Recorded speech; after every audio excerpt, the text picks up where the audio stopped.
Aleluya. Dios es bueno, amén. Y para siempre es su misericordia. Vamos en esta tarde, mis hermanos, gracias. Vamos a ver muchas cosas, usted ya las sabe, las conoce. Nada más quiero yo reafirmar lo que usted ya ha aprendido a través de los años. ¿Cuánto dan gloria a Dios por eso? La misión principal de Dios es salvar al mundo. ¿Cuántos dan gloria a Dios por eso? Diga conmigo, la misión principal de Dios, dígalo conmigo, la misión principal de Dios es salvar al mundo. Amén. Me podría decir usted, pero eso es muy general, muy amplio. Sí es cierto, porque alguien podría decir, bueno, pero ¿por qué Dios no salva a la tierra de los desastres naturales? Ese es otro tema que algún día lo podemos ver, ¿verdad? Porque Dios tiene tiempos y tiene establecido un programa desde la eternidad hasta la eternidad. Entonces, ya esos temas pues los podemos ver en otra ocasión, pero cuando me refiero a que la misión principal de Dios es salvar al mundo, estamos hablando de redimir personas y salvarlos de la condenación eterna. ¿Cuántos dan gloria al Señor? Entonces, quiero invitarle a que abra su Biblia, por favor, en un pasaje muy conocido, segunda epístola de Pedro, capítulo 3, versículo 9. La segunda epístola de Pedro, capítulo 3, versículo 9. Si no encuentra la segunda epístola de Pedro, váyase hasta Apocalipsis y ahí empieza a buscar. Después está Juan, después está Judas, Pedro. Ahora, bien, ¿está conmigo? Quiero invitarle a que se ponga en pie un ratito más, solo es un versículo que vamos a leer.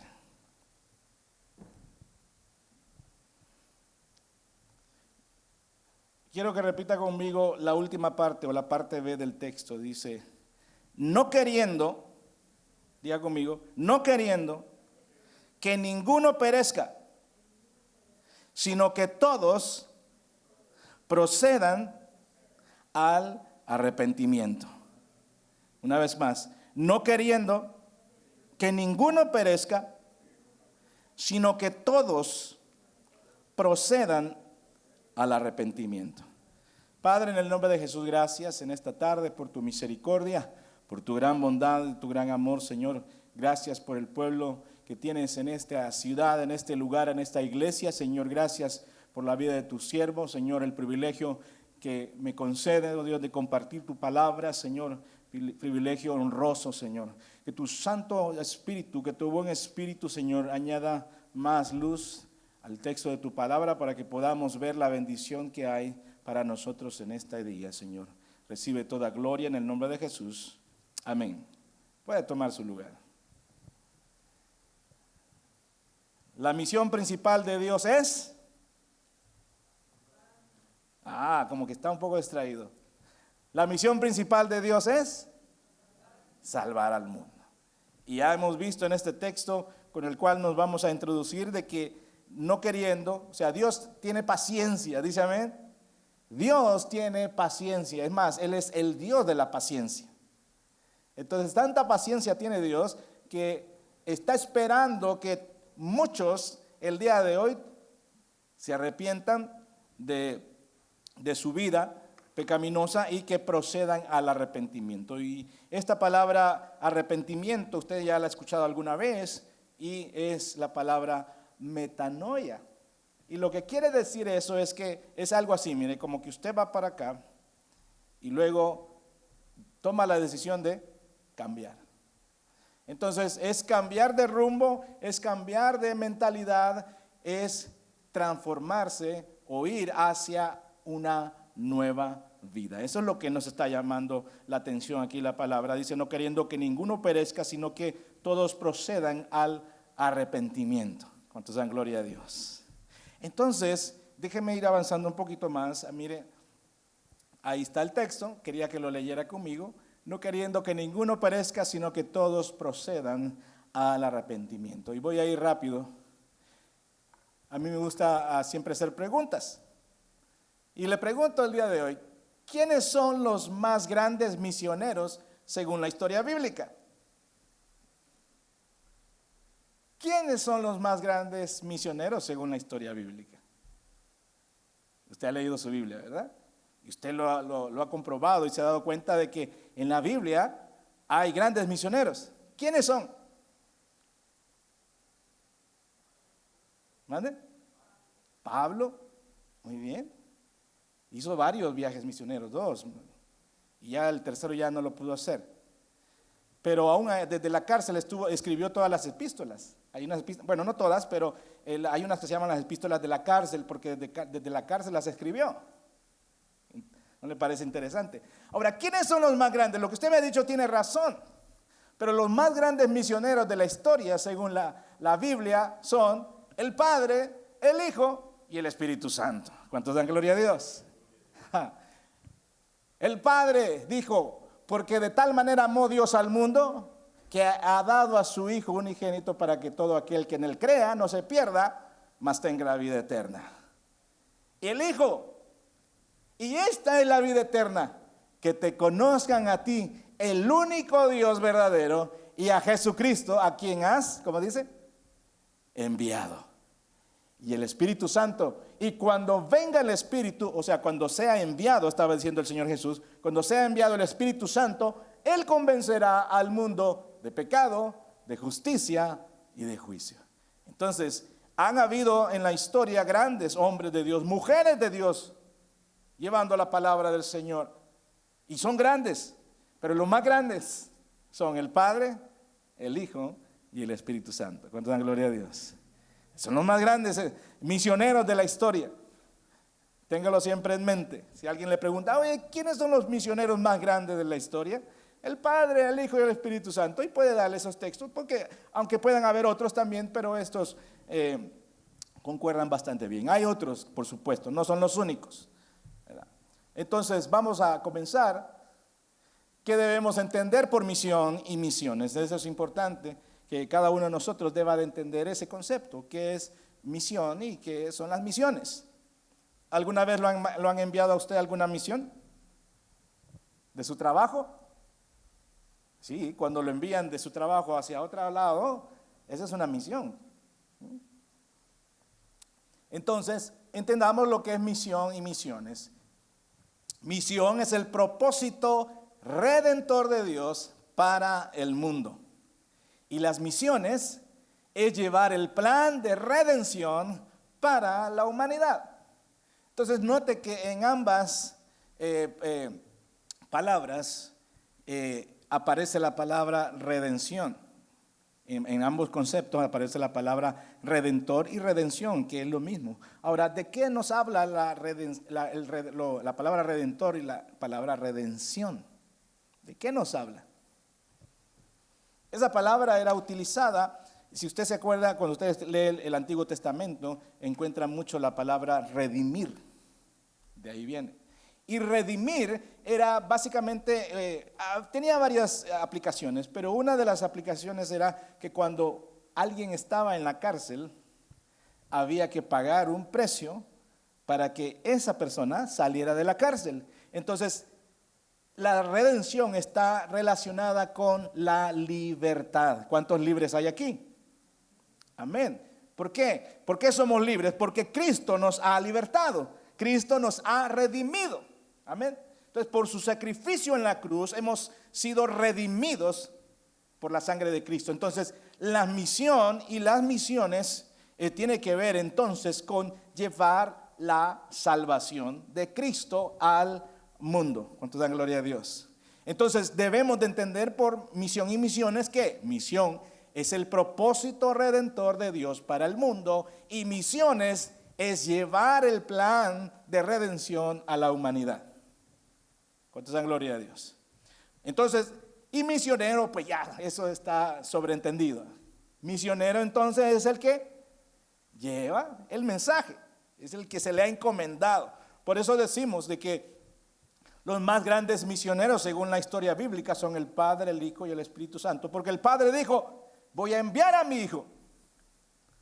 Y una vez Cristo fue enviado, dice, ¿cuál es la salvación? Que te conozcan a ti, Padre, el único Dios verdadero, y a Jesucristo a quien tú has enviado.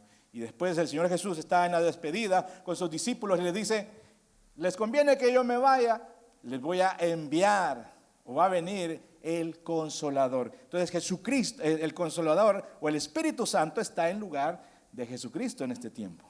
¿Cuántos dan gloria a Dios? Entonces el Espíritu Santo, estamos en la era del Espíritu Santo, se le llama, porque es el Espíritu Santo el que está moviendo a hombres y mujeres, ¿a qué? A llevar la misión, e ir a las misiones y a convertirse en misioneros. ¿Cuántos dan gloria a Dios? Probablemente usted no vino a este país pensando en ser misionero, ¿o sí? Voy a ir a los Estados Unidos a predicar. No, tal vez fueron otros propósitos por los cuales usted vino acá, pero aquí lo encontró Dios. Entonces, pero puede ser, yo no sé, que de aquí Dios lo agarre y lo envíe a otro lado. Entonces, ¿qué va a decir usted? Ah, no, manda a otro. Yo aquí gano bien, ¿verdad? Entonces, pero los hombres y mujeres que están decididos a ir con esa misión, los jóvenes que están aquí, ¿dónde están los jóvenes? Me quité los lentes, no los puedo ver. ¿Dónde están? ¿Solo dos? Aquí mírense, hay varios jóvenes, hasta unos ya con barba y bigote. El pastor, él está aquí. ¿De dónde es él? ¿De Michoacán? No, ¿verdad? De Perú, ¿verdad? Entonces, desde allá, él está aquí y ha sido enviado para predicar. ¿No habían más predicadores aquí? ¿Cómo no? Pero Dios lo escogió a él. ¿Cuántos dan gloria a Dios? Entonces vea que usted puede llegar a un lugar y usted no sabe cuándo Dios va a convertir el propósito de ese viaje en algo totalmente diferente y lo convierta a usted en una misionera o en un misionero. ¿Cuántos dan gloria a Dios?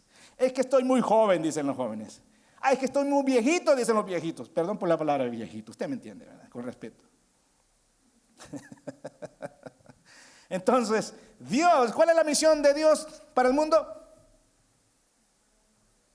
Esa es la misión principal de Dios, salvar al mundo. Bien, vamos avanzando un poquito más. Entonces tenemos claro de que misión es el propósito redentor de Dios para con el mundo, y las misiones es llevar el plan de redención a la humanidad, y ambas palabras, redención y redentor, significa salvación. Amén. Bien, sigamos adelante. Dios, el gran planificador de la misión. Déjeme mostrarle algunos textos que confirman que Dios es el gran planificador. Dios ha planificado todo desde la eternidad hasta la eternidad. A Dios no se le escapa nada. Entonces, Dios, el gran planificador de la misión. Y hay un texto que quiero yo que vea conmigo, por favor. Ya le voy a mostrar algo. Dice, vemos en la palabra de Dios que desde el Génesis hasta el Apocalipsis está presente el plan redentor de Dios para la humanidad. ¿Se ha fijado usted en eso? ¿Sí lo ha podido ver desde Génesis hasta Apocalipsis? ¿No? Bueno, se lo voy a mostrar hoy. Si no lo ha visto, se lo voy a mostrar hoy. Porque desde Génesis hasta Apocalipsis el plan de redención de Dios está ahí presente. Entonces, Dios es el gran planificador, y déjeme mostrarle aquí algunos textos. Tal vez no los voy a leer, se los voy a leer yo para encontrarlos más rápido. Desde antes de la fundación del mundo, Dios planificó las misiones, y eso está en Efesios capítulo 1, versículo 4 al 6, y dice, según nos escogió en Él, o sea en Cristo, antes de la fundación del mundo, para que fuésemos santos y sin mancha delante de Él, en amor, habiéndonos predestinado para ser adoptados hijos suyos por medio de Jesucristo, según el puro afecto de su voluntad, para alabanza de la gloria de su gracia, en la cual nos hizo aceptos en el amado. Entonces, ve ahí pues el plan de Dios en cuanto a las misiones. Dios la planificó desde antes de la fundación del mundo, porque Él existe desde antes. Él siempre ha existido, más bien dicho. O sea, Él es desde la eternidad hasta la eternidad, Él es Dios. Y a nosotros como humanos nos cuesta entender el concepto de eternidad. Porque ¿qué es la eternidad? Es algo sin principio y sin final. Entonces nosotros, para poder entender los tiempos, fijamos calendarios, fijamos meses y periodos para establecer un corte y un nuevo inicio, ¿verdad? Pero para Dios, Él vive en una eternidad presente. Para Él todo el tiempo es presente, porque Él está fuera de nuestro contexto terrenal. Entonces, fuera de la tierra, de hecho, no existe el tiempo. Cuando usted sale de esta tierra, el tiempo ya no existe, ni las horas. Por eso es que, como no salimos de aquí, ¿verdad? Al rato que nos lleven los astronautas, ¿verdad? Para poder entender mejor esto de que allá afuera no hay tiempo. Entonces el tiempo es algo terrenal. Bueno, lo siguiente que vemos ahí, mire, es después de la caída del hombre, Dios enviará en una misión al Salvador. No a mi país, El Salvador, sino que enviará al Salvador del mundo. ¿Cuánto dan gloria a Dios? Entonces, vea, Dios planifica desde antes de la eternidad, o sea, desde la eternidad. Y cuando usted lee Génesis 3, es cuando el hombre peca, ¿se acuerdan? Adán y Eva, ¿verdad? Entonces, ahí en Génesis 3:15 está el origen del evangelio. Está el origen del evangelio, se conoce el protoevangelio, se llama.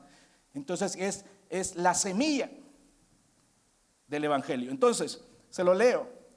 Le voy a leer la versión lenguaje actual. Dice Génesis 3:15: haré que tú y la mujer sean enemigas. Está hablándole el Señor a la serpiente.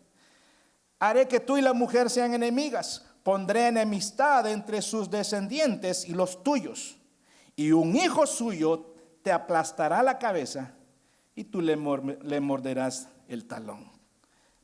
Entonces, ahí está la promesa de Dios de enviar a un Salvador. Ese es el origen del evangelio. Si usted no lo sabía, sépalo hoy. Ese es el origen del evangelio. Entonces, sigamos viendo la planificación de Dios. Dios usó a una familia para llevar a cabo su misión. ¿Qué familia escogió Dios? A ver, si usted fue a la escuela dominical de niños, ¿qué familia escogió Dios?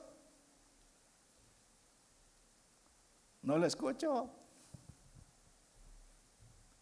Vaya pues, escogió a Abraham, Génesis capítulo 12.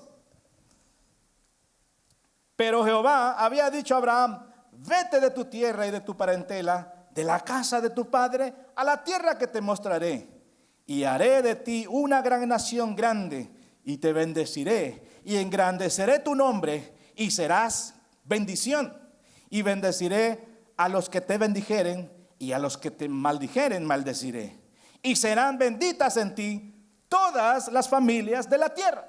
¿Cuántos hijos de Abraham hay aquí? No del hermano Abraham. ¿Cuántos hijos de Abraham hay aquí? Como que no muchos lo creen. Será, si yo no tengo familia de allá de Israel.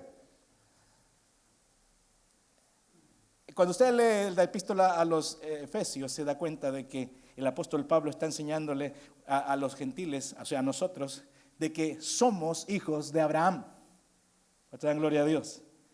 Lea toda la epístola a los Efesios y ahí se va a dar cuenta cómo el apóstol Pablo, él explica para qué fue enviado. Él dice: yo he sido enviado a los gentiles a decirles que también son parte de Israel, que son parte de la familia de Dios. Entonces, desde ahí está la promesa de redención y salvación para todas las naciones, porque en ti, le dice, serán benditas todas las naciones de la tierra. ¿Qué hace después Dios? Claro, hay muchos espacios de tiempo ahí, pero después Dios usó una nación para llevar a cabo su misión. ¿Cuál nación es?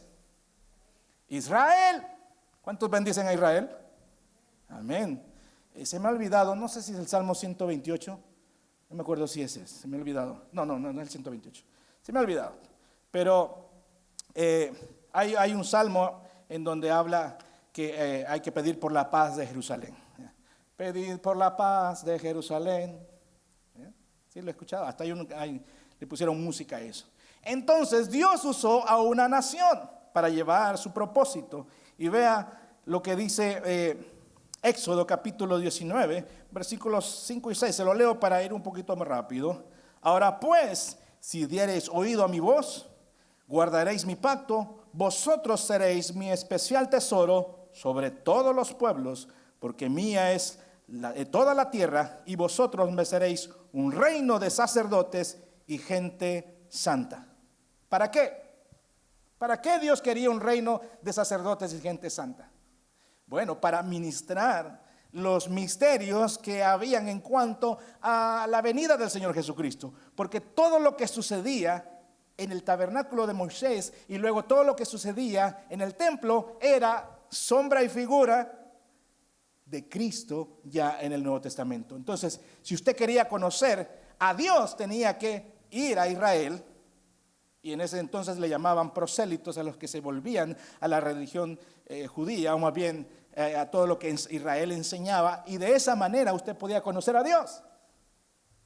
Entonces note usted cómo Dios ha planificado la misión desde antes de la fundación del mundo. Después, cuando el hombre peca, no se acaba todo ahí, sino que Dios tiene un plan perfecto y dice, de ahí, Génesis 3:15, voy a enviar un Salvador. ¿Cuándo? Llegará en su momento. Después escoge una familia, Abraham. ¿Cuántos entraron a Egipto? Más o menos como 70, entre todos los familiares de Abraham, Isaac y Jacob. ¿Y cuántos salieron después en el Éxodo? Dice que la Biblia que casi 1,000,000, o por ahí andan las cifras más o menos. De 1,000,000 de personas, de una familia, ¿se da cuenta? Entonces de ahí se establece la nación de Israel y bueno, de ahí en adelante usted sabe la historia, ¿verdad? Entonces en resumen, casi ese es un resumen del Antiguo Testamento. ¿Por qué? Porque Israel luego peca, desobedece los mandatos de Dios, van al exilio, hay 400 años de silencio entre Malaquías y el Nuevo Testamento. Entonces casi está ahí un poco resumida la historia de todo el Nuevo Testamento. Entonces vea cómo Dios planificando su misión. ¿Cuál es la misión de Dios? Salvar al mundo. Muy bien. Sigamos adelante, porque estoy hablando acerca de los 3 más grandes misioneros. Cristo ejecutó la misión dada por el Padre. El Padre organizó la misión y escogió los elementos, las familias, la nación, para luego, llegado el momento que Cristo encarnara, pudiera cumplir ese plan de redención. ¿Cuánto dan gloria a Dios en esta tarde? Bien, entonces vea pues, ahora vamos como Cristo ejecutó la misión dada por el Padre. Y aquí hay un resumen, y de igual manera le voy a leer los textos porque para poder avanzar un poquito más rápido.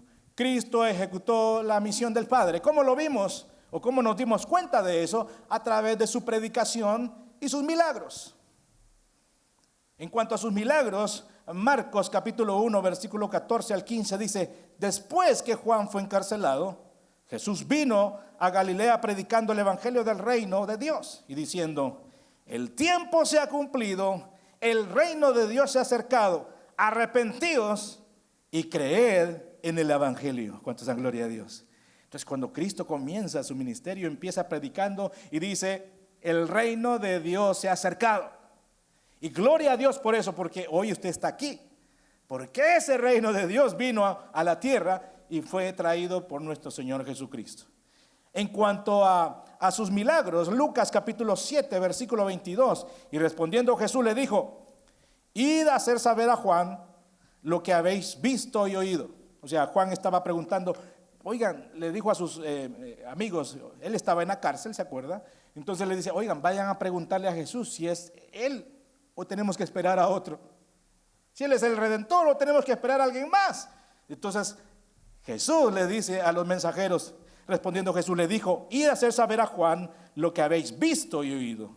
Los ciegos ven, los cojos andan, los leprosos son limpiados, los sordos oyen, los muertos son resucitados y a los pobres es anunciado el evangelio. ¿Cuántos dan gloria a Dios? Vemos ahí entonces Jesucristo ejecutando la misión que fue dada por el Padre. En cuanto a su muerte, usted lo sabe muy bien, que Cristo también ejecutó su mensaje con su muerte y resurrección. Le leo, están los versículos ahí para que usted los pueda leer en su casa tranquilamente. Se lo leo yo para ir un poquito rápido y es Juan capítulo 19, versículo 30. Cuando Jesús hubo tomado el vinagre, dijo, consumado es. Y habiendo inclinado la cabeza, entregó su espíritu. Está hablando acerca de la muerte de Cristo. Y en Juan capítulo 20, versículos 16 y 17, Jesús le dijo, María. Volviéndose ella, le dijo, Raboni, que quiere decir maestro. Jesús le dijo, no me toques porque aún no he subido a mi Padre. O sea, es en el día de la resurrección. María había ido, usted ya sabe toda la historia, a poner aromas, incienso aromático en la tumba de Jesús. Entonces se encontró con él resucitado. ¿Cuántos dan gloria a Dios? Entonces estamos viendo que en la muerte y en la resurrección Jesús cumplió la misión del Padre. Subo a mi Padre y a vuestro Padre, a mi Dios y a vuestro Dios. Y en la gran comisión Cristo también está cumpliendo la misión entregada por el Padre. Texto que usted lo conoce muy bien, Mateo 28, 19. Por tanto, id y haced discípulos a todas las naciones, bautizándolos en el nombre del Padre, del Hijo y del Espíritu Santo, y enseñándoles que guarden todas las cosas que os he mandado. Y aquí yo estoy con vosotros todos los días hasta el fin del mundo. Entonces, en resumen, vemos como el Padre, el originador de la misión, Cristo, el ejecutador de la misión, y ahora, por lógica, ¿quién sigue? El Espíritu Santo. Porque Cristo, después de haber resucitado, partió hacia el Padre, está a la diestra de la majestad, dice Hebreos capítulo 1, ahí por el versículo 3 y 5, dice que Él está a la diestra de la majestad. Entonces, Él es nuestro sumo sacerdote. Es más, el apóstol Pablo dice, hablando de Cristo, que Él es nuestro apóstol. Porque apóstol quiere decir enviado. ¿Y para qué fue enviado Cristo? En una misión de salvación. Entonces, Él es nuestro sumo sacerdote que está intercediendo por nosotros. Entonces, el siguiente gran evangelista es el Espíritu Santo. Potencia a la iglesia para cumplir la gran comisión. Y este texto me encanta. Hechos 1, versículos 6 al 8, dice, entonces los que se habían reunido le preguntaron diciendo, Señor, ¿restaurarás el reino a Israel en este tiempo? Y les dijo, no os toca a vosotros saber los tiempos o las sazones que el Padre puso en su sola potestad. Versículo 8 dice, pero recibiréis poder cuando haya venido sobre vosotros el Espíritu Santo, y me seréis testigos en Jerusalén, en toda Judea, en Samaria y hasta lo último de la tierra. Y es por eso que usted hoy, 5 de mayo del año 2024, en la ciudad de Eugene, en el estado de Oregon, en los United States, como usted dice, usted ha sido alcanzado por el Evangelio de nuestro Señor Jesucristo. Y yo esperaría un aplauso para el Señor, porque ¿qué más puede usted esperar en esta vida? Sí, sino que sean redimidos, rescatados. Mire, tal vez no le gusta lo que le voy a decir, pero usted y yo íbamos para el infierno.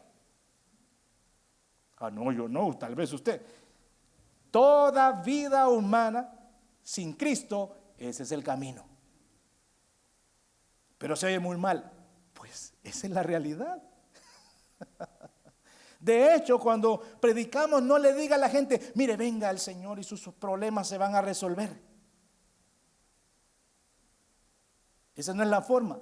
Dígale, venga al Señor porque usted necesita que sus pecados sean perdonados, porque usted va camino al infierno.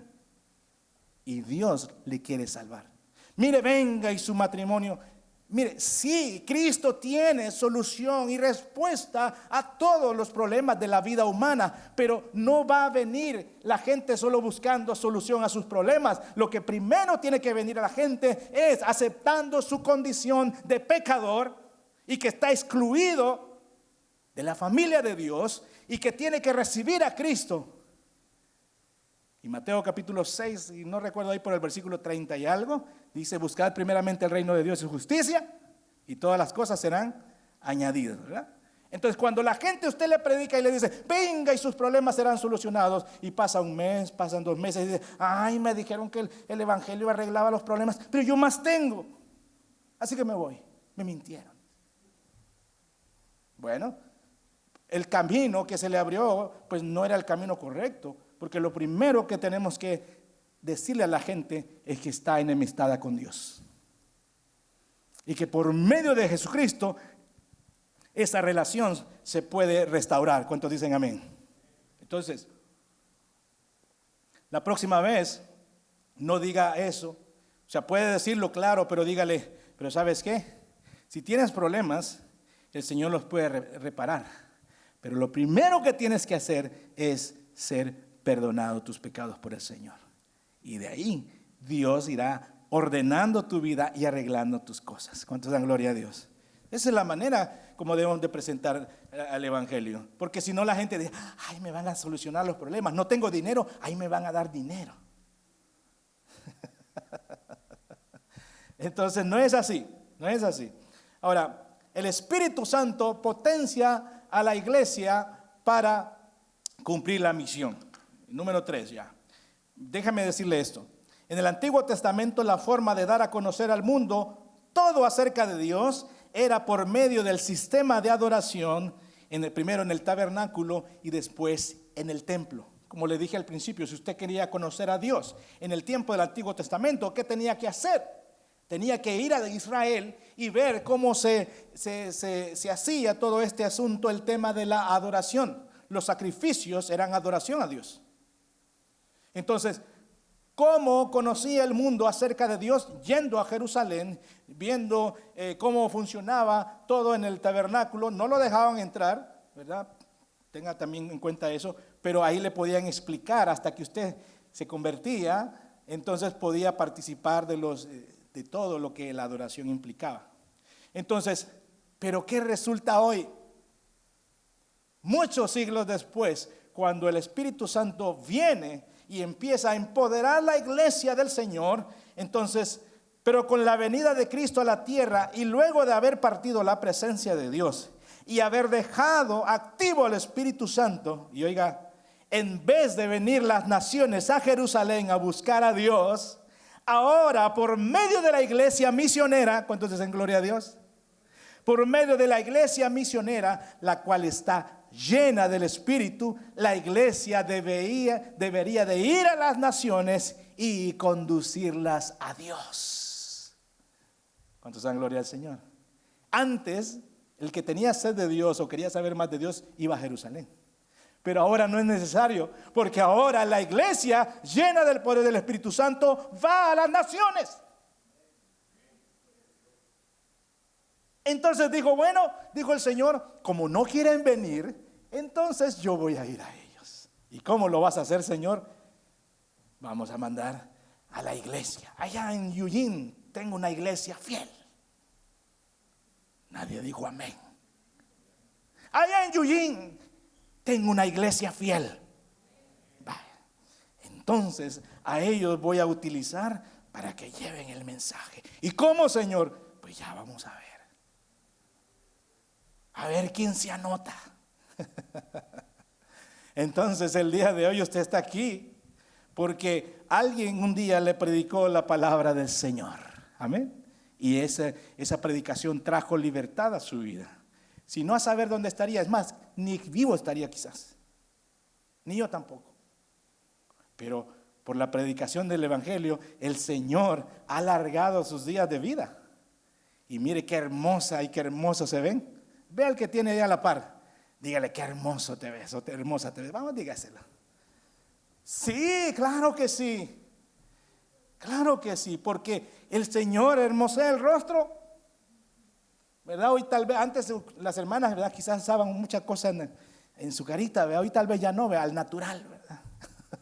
Porque ya el Señor le ha hecho muchas cosas ahí. Bueno, vamos un poquito más para adelante, pues. Entonces, vea pues que en el Antiguo Testamento para conocer acerca de Dios había que ir a Jerusalén. Pero ahora en el tiempo del Espíritu Santo ya no es necesario. ¿Por qué? Porque la iglesia ha sido seleccionada para que la iglesia vaya a las naciones. Juan capítulo 4 es pasaje muy conocido, la conversación que el Señor tiene con la mujer samaritana.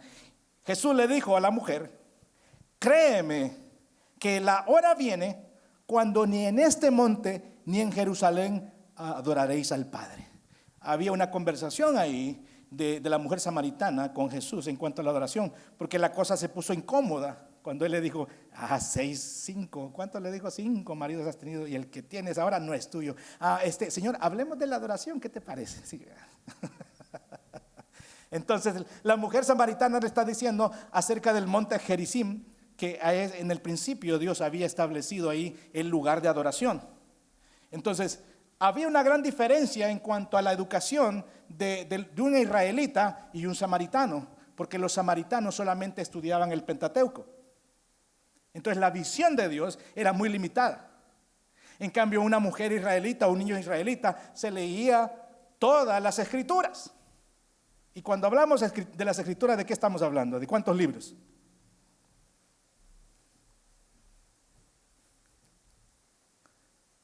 De Génesis hasta Malaquías, porque el Nuevo Testamento no había sido escrito todavía.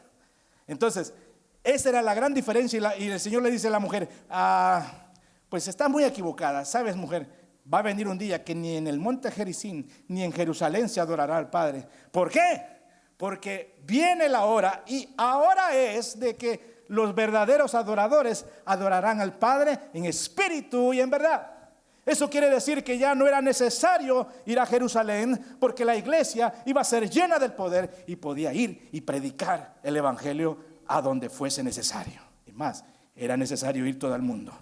Entonces Jesús le informa a la mujer samaritana el alcance del plan misionero de Dios. Muchos solamente ven en este texto nada más lo que alabanza y adoración significa, pero no significa solo eso. Está hablando del plan misionero de Dios también, porque le dice, ni en este monte ni en Jerusalén, no solamente ahí se adorará al Padre, sino que donde esté un hijo de Dios, ahí habrá un verdadero adorador. Amén. Dele palmas al Señor. Eso le está diciendo. Entonces, eso está hablando del alcance, de la misión de Dios. ¿Cuál es la misión de Dios? Salvar al mundo. Muy bien.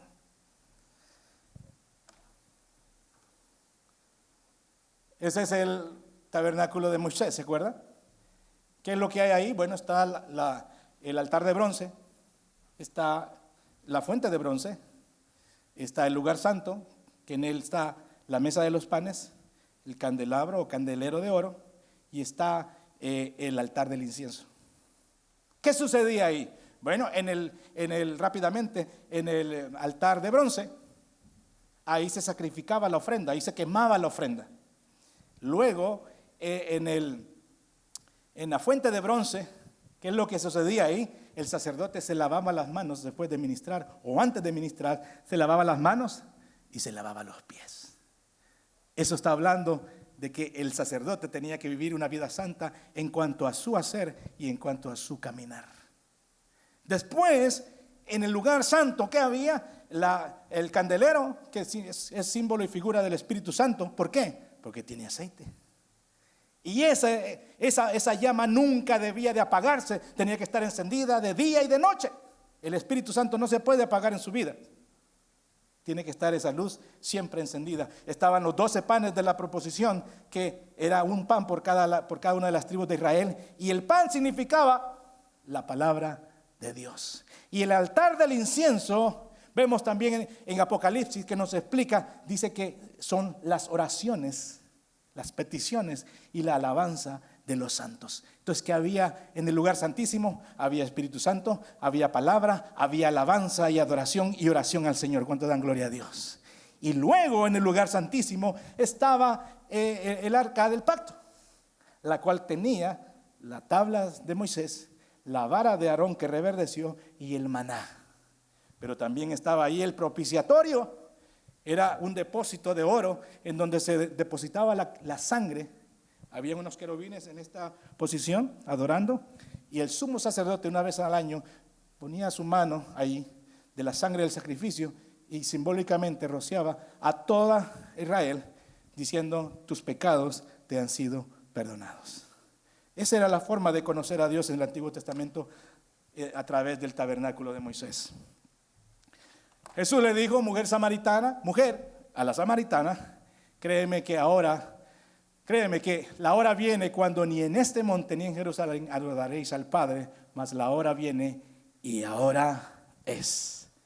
Entonces ya no hay limitación. Jesús le informa a la mujer samaritana que el alcance misionero del plan de Dios es que Dios había escogido morar ahora en templos de carne y hueso, porque estos templos llenos de su presencia podían ir al mundo y predicar la salvación. ¿Cuántos dan gloria a Dios? ¿Cuántos templos de Dios hay aquí? Cada uno de nosotros es un templo que antes, ¿se acuerda? Le acabo de decir, había que ir al templo para ver qué sucedía acerca de Dios. Ahora los templos llenos de vida van y le muestran al mundo, miren lo que Dios puede hacer. Y ahí viene el testimonio y dice, yo era drogadicto, yo era borracho, yo era esto, lo otro, pero miren, Dios me ha transformado. Entonces, he ahí un templo viviente mostrándole al mundo lo que Dios puede hacer.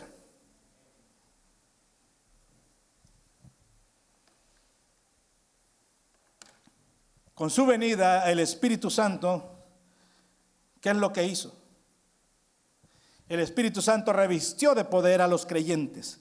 Hechos capítulo 2, versículo 1 al 6. Cuando llegó el día de Pentecostés, estaban todos unánimes juntos, y de repente vino un estruendo del cielo como un viento recio, algo así, que soplaba, el cual llenó toda la casa donde estaban sentados, y se les repartieron lenguas, y se les aparecieron lenguas repartidas como de fuego, asentándose sobre cada uno de ellos, y fueron todos llenos del Espíritu Santo y comenzaron a hablar en otras lenguas, o sea, en idiomas, según el Espíritu les daba que hablasen. Moraban entonces en Jerusalén judíos, varones piadosos de todas las naciones bajo del cielo. Y este estruendo, se juntó la multitud y estaban todos confusos, porque cada uno les oía hablar en su propia lengua.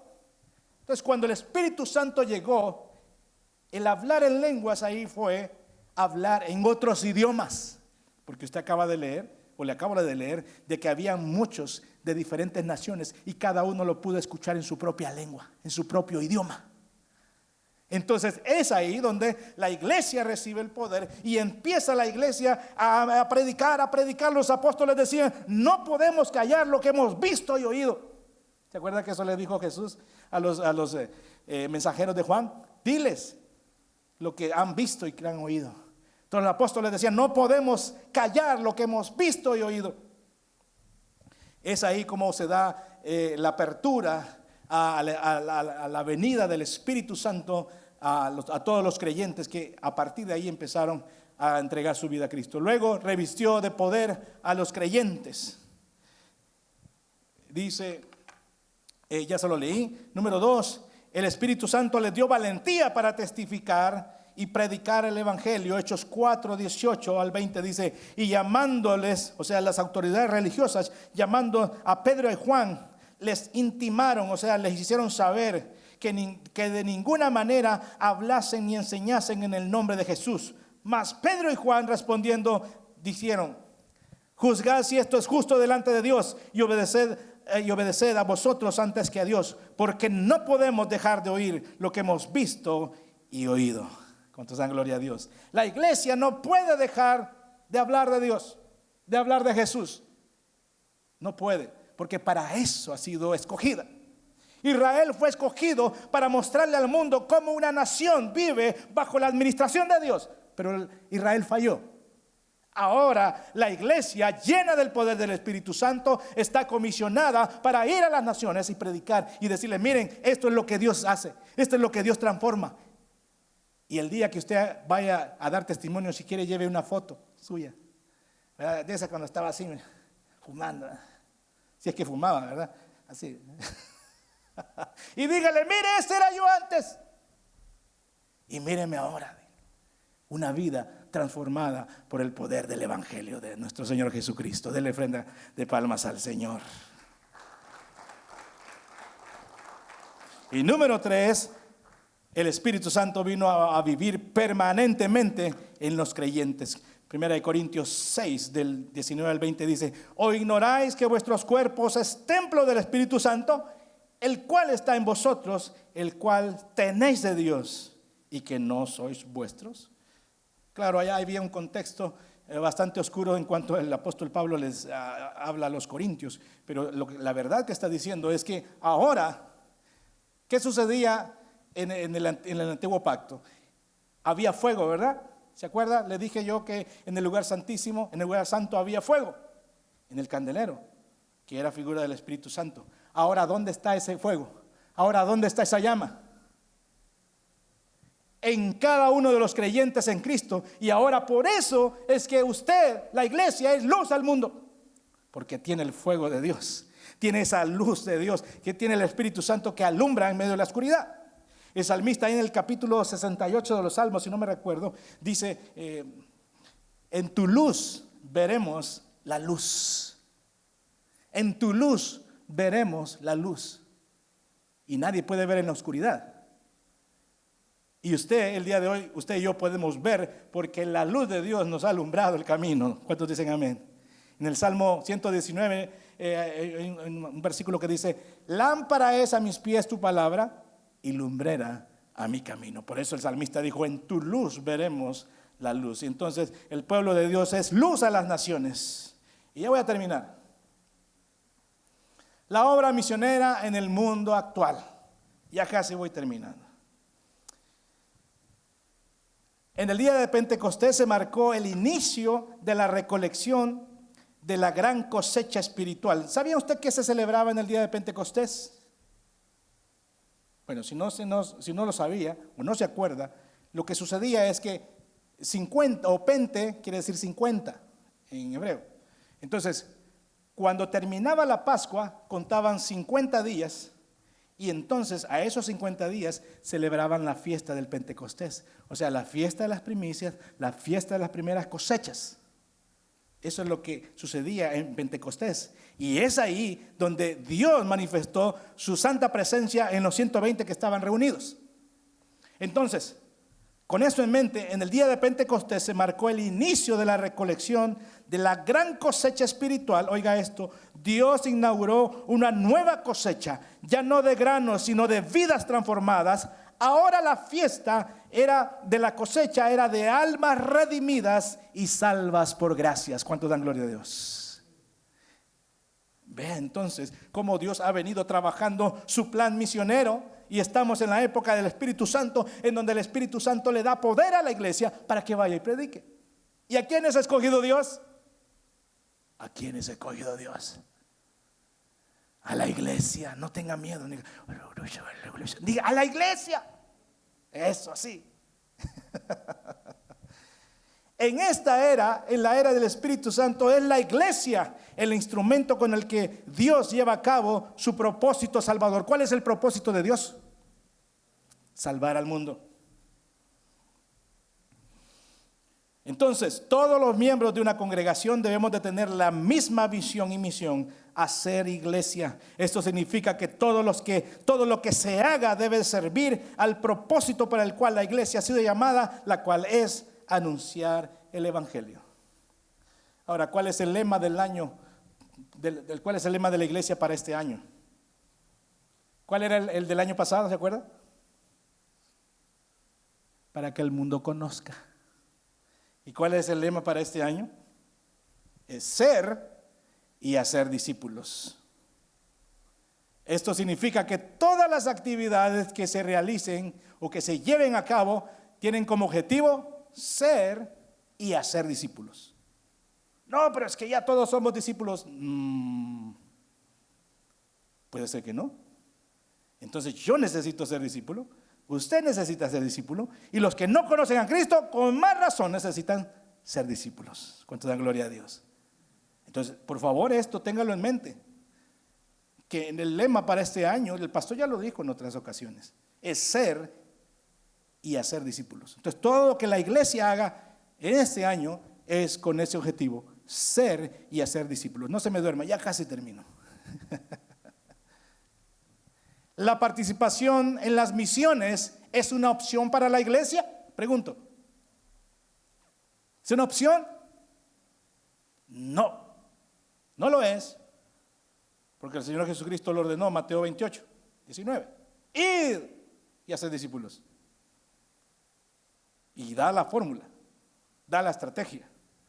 Entonces, si la respuesta es no, pues sí, esa es. La participación de las misiones es una opción para una iglesia. La respuesta es, dígalo conmigo, no, no lo es. Veamos cómo funcionan las misiones. Ya voy a terminar, pero quiero dejar esto que quede más claro.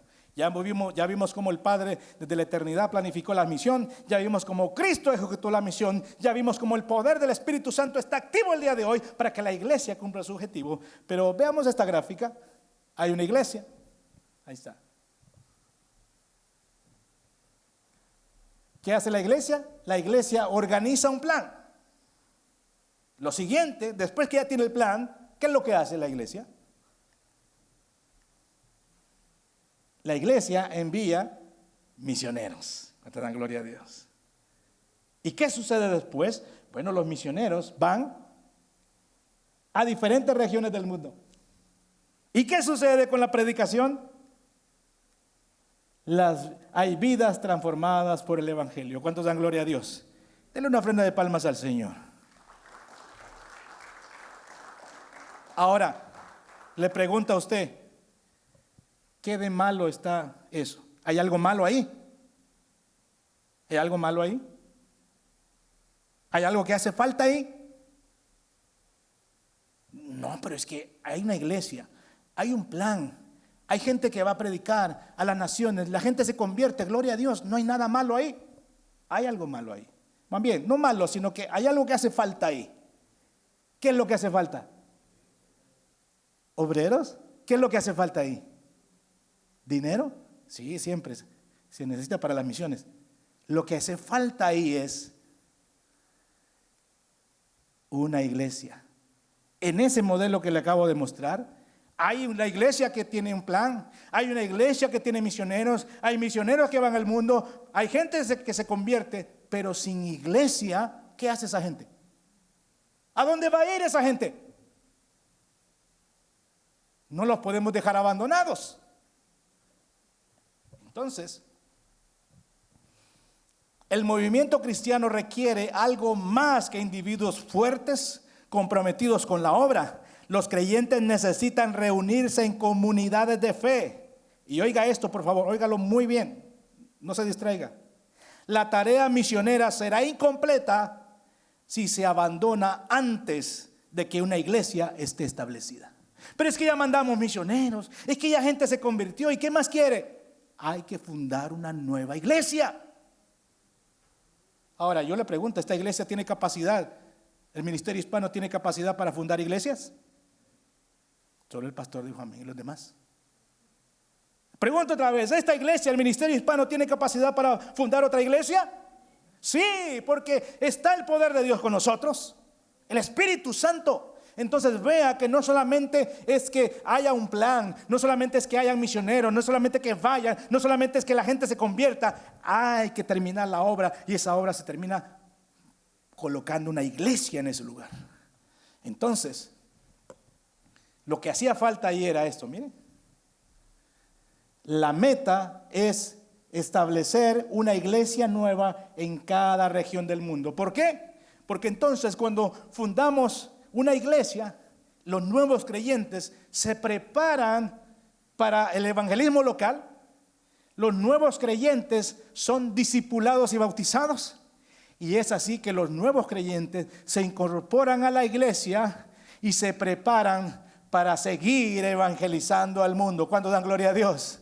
Ahora sí, denle un fuerte aplauso al Señor.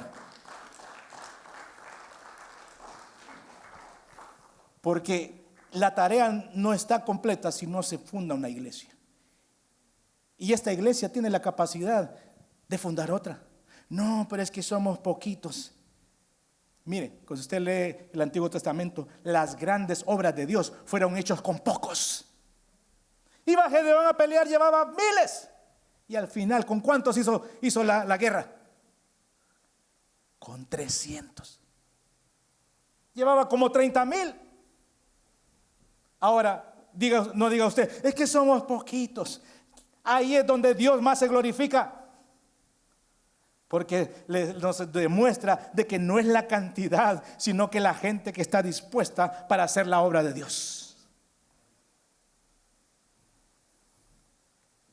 Y es aquí donde entra a funcionar la ofrenda de alabastro. ¿Cuántos dan gloria a Dios? ¿Cuántos dan gloria a Dios? Es ahí donde entra a funcionar la ofrenda de alabastro. ¿Por qué? Porque con esa ofrenda se envían misioneros. No importa que la iglesia tenga un plan, pero si no hay dinero, pues se necesita el dinero para poder ejecutarla. Entonces la ofrenda de alabastro sirve para los misioneros, para enviarlos a las diferentes regiones del mundo, para que vayan y transformen vidas, para que se funde iglesias y para luego capacitar a los nuevos convertidos y introducirlos a la iglesia para que empiecen a trabajar de manera local. ¿Cuántos dan gloria a Dios? Ahora entonces quiere decir de que si usted, lo voy a poner así, bien claro, sin ninguna ambigüedad, quiere decir que si usted y yo no colaboramos con las ofrendas misioneras, entonces es como que nosotros no fuéramos parte de esta iglesia. Si usted y yo no aportamos para la ofrenda misionera, es como que usted no sea miembro de esta iglesia. ¿Por qué razón? Porque si usted no puede ir, no quiere dejar su trabajo, su buena casa, lo que sea, para ir a predicar, entonces usted no está haciendo la gran comisión, ni siquiera está aportando para la gran comisión.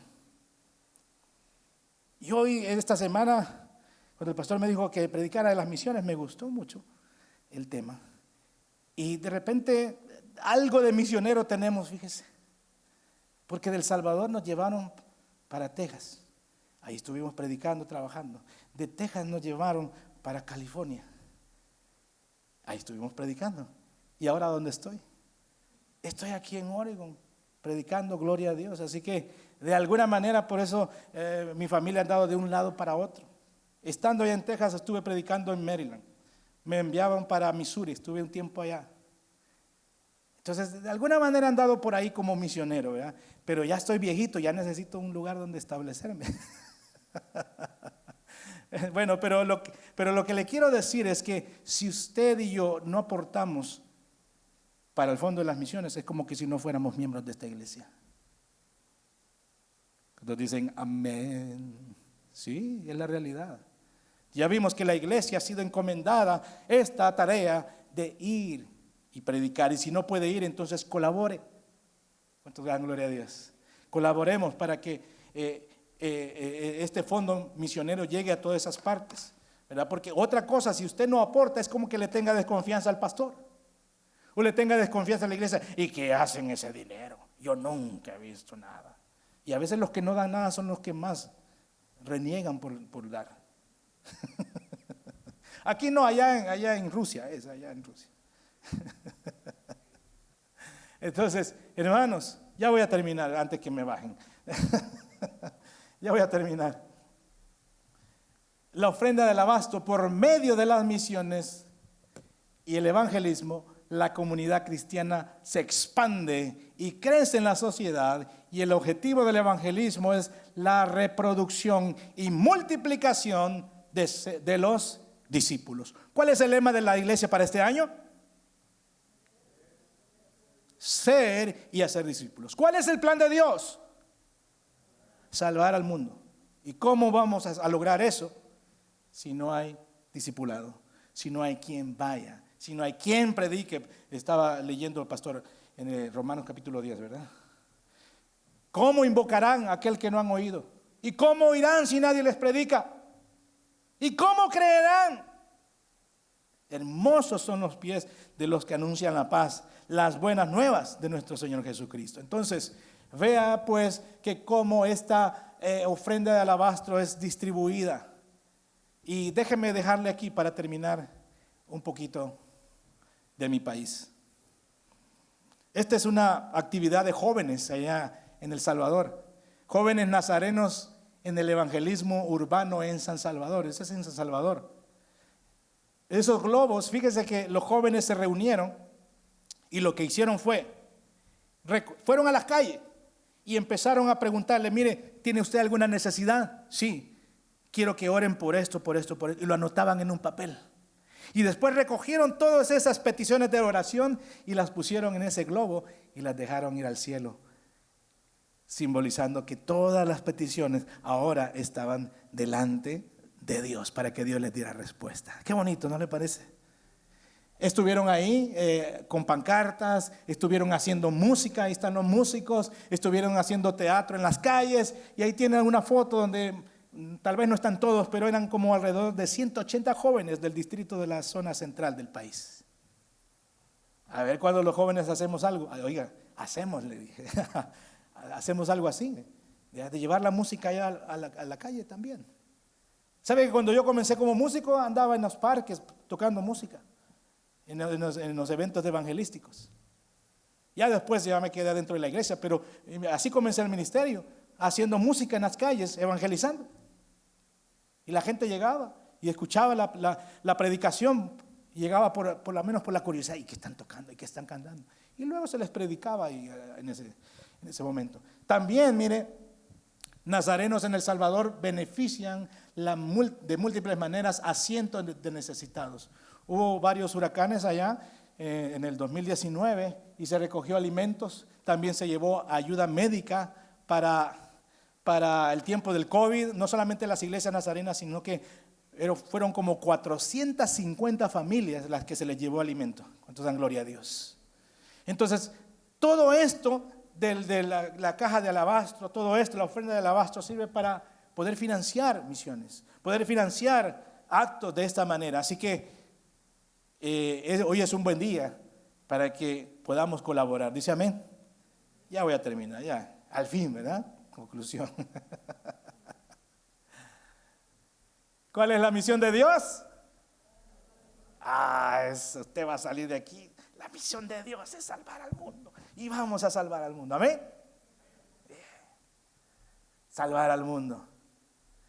¿A quién se le ha encomendado esta misión? Al pastor. ¿A quién? Dígalo fuerte. A la iglesia. ¿A quién se le ha encomendado la misión? Claro que sí. El hacer discípulos constituye el centro de las actividades evangelísticas de la iglesia. El discipulado se lleva a cabo para que las fuerzas del testimonio de la iglesia se puedan multiplicar, de modo que los cristianos encuentren su ministerio en el cuerpo de Cristo. ¿Ya encontró su ministerio?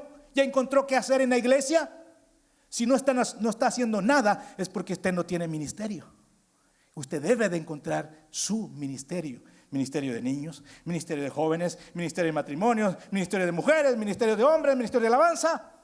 ¿Cuántos ministerios pueden haber? ¿Se acuerda cuando se lo dije? Todos los que sean necesarios. Y si usted no está en un ministerio es porque no ha encontrado, no sabe. ¿Y dónde lo va a encontrar? En la palabra de Dios. Ahí va a encontrar su ministerio. Entonces, el discipulado se lleva a cabo para que la fuerza del testimonio de la iglesia se pueda multiplicar, de modo que los cristianos encuentren su ministerio en el cuerpo de Cristo y para que los creyentes puedan madurar en el conocimiento de la palabra de Dios. La Nueva Traducción Viviente dice Lucas 10:2, y les dio las siguientes instrucciones: la cosecha es grande, pero los obreros son pocos. Así que oren al Señor que está a cargo de la cosecha. Pídanle que envíe más obreros a sus campos. ¿Cuántos obreros y obreras hay aquí del Señor? Amén, gloria a Dios. Así que no se asombre cuando el Señor llame a la puerta de su corazón y le diga: te voy a enviar. Te voy a enviar. A mí no, Señor, a mí no, al pastor. No, a usted, el Señor lo va a enviar. ¿De qué forma? Yo no sé, pero mi Dios lo va a enviar a una misión. Ay, qué triste se puso usted. El Señor la va a enviar o lo va a enviar a una misión. Amén. Ahora, Él sabrá cómo, Él sabrá cuándo y Él sabrá de qué manera. Pero hay que estar dispuestos, dice amén. Amén, hay que estar dispuestos, pastor.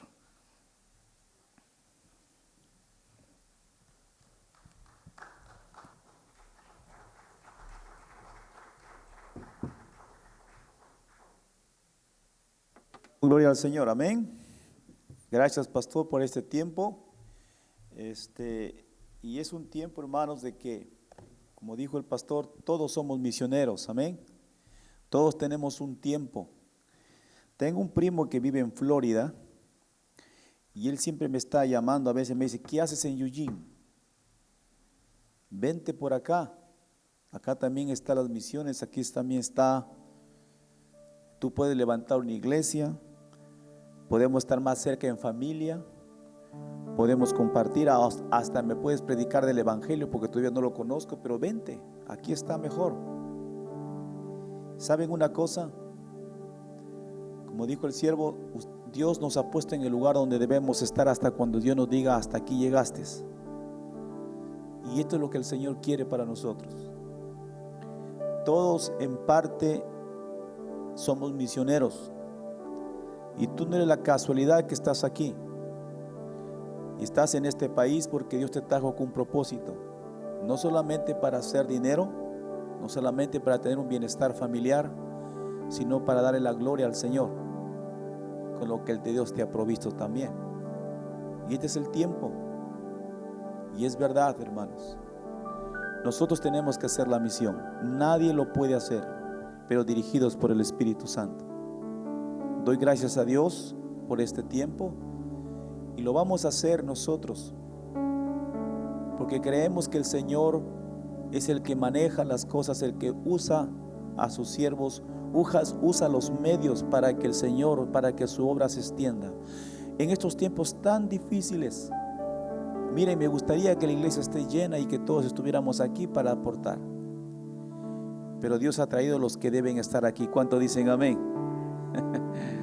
No estoy despreciando a los demás, pero Dios sabe y tiene los momentos para cada uno de nosotros. Tal vez los que no estuvieron, Dios les dará un tiempo donde ellos puedan hacerlo también.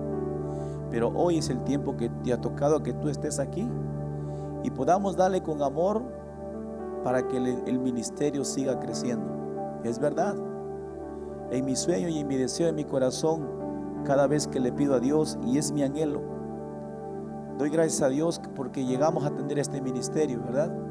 Pero también mi anhelo es formar una nueva iglesia, formar un nuevo ministerio, formar nuevos ministerios que no trabajen solamente localmente, sino que sea externamente, que vayamos como ministerios a otros pueblos, a otros países, que podamos hacer, de poderlo podemos hacer, pero estamos en el tiempo y el Señor lo va a hacer. Amén.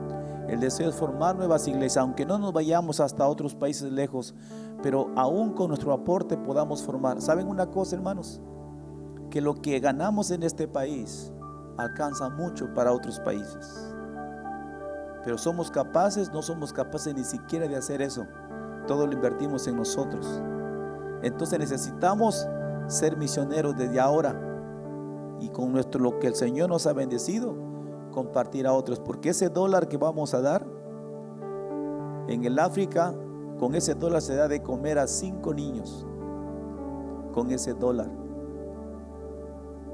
Entonces necesitamos nosotros levantar iglesias, levantar escuelas, levantar hospitales, levantar y poner a niños en las escuelas, porque no hay escuelas, no hay ayuda. Levantar casas pastorales para los pastores, para los misioneros, donde van, tienen que estar en un lugar donde dormir. Darles un poco de dinero para que ellos puedan dar de comer a sus hijos, porque dejaron todo por ir a los campos misioneros. Y en eso tenemos que pensar. Y este es el tiempo como iglesia que pensamos en aquellos misioneros. Dice la palabra de Dios: los que con lágrimas sembraron, con regocijo van a cegar. Muchos misioneros han dejado sus posesiones, sus profesiones, y han dejado todo para ir a servir al Señor. Han pasado momentos difíciles, pero ellos han permanecido y Dios los ha bendecido. Este es el precio que hay que pagar. Pues nosotros todavía estamos en este lugar y Dios nos ha dado las fuerzas, pues comencemos a invertir en el reino de Dios y comencemos a invertir en lo que Dios nos ha dado de ser misiones para Cristo. Esta mañana vamos a dar con corazón. ¿Cuántos hemos venido preparados a dar con corazón al Señor? Amén. Acá hay 2 sobres. Hoy día tenemos una ofrenda misionera. Si tú lo pones en este sobrecito que hay en las sillas, puedes poner la cantidad y poner en el papel misiones. Ese dinero irá totalmente para el trabajo misionero. Ese dinero no se quedará aquí. Y hay otro sobre que dice, otro sobre que tú puedes poner, si tú, esos son tus diezmos y ofrendas que traes semanalmente a la casa del Señor, ponle igual como siempre pones tu ofrenda o tu diezmo. Ese dinero sí se quedará aquí para la obra aquí pastoral, el trabajo que se hace en el ministerio en la iglesia. Pero sería que tú especifiques, por favor, lo que tú vas a hacer. Si trajiste una ofrenda para misiones, ponlo en el sobrecito aparte. No lo vayas a mezclar con tus diezmos y ofrendas, que ese dinero se queda para acá, para la iglesia, para también extender el evangelio. Así que vamos nosotros esta tarde, vamos a pedir al Señor que el Señor dirija. Pero me gustaría que ustedes puedan ver un video. Quisiera que por favor, si me ayudan, hay un video, hay una parte donde yo quisiera que ustedes escuchen esta promoción acerca de lo que es la caja de alabastro.